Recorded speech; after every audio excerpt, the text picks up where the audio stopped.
tayo sa likod ng isla na bundok, maliit na isla na bundok. Ito yung ano nila, bentahan na gusto ka matutulog o higa.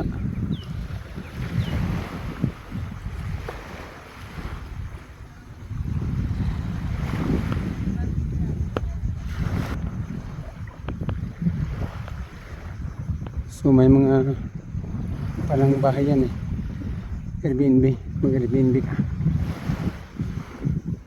Ang dami pala ng isla dito na malalaki.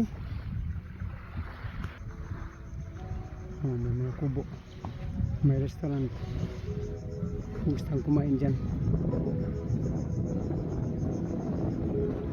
Ito, nandun pa sana no?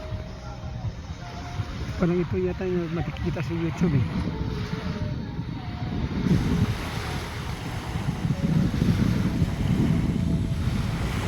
Ang dami mga isla-isla malalaki.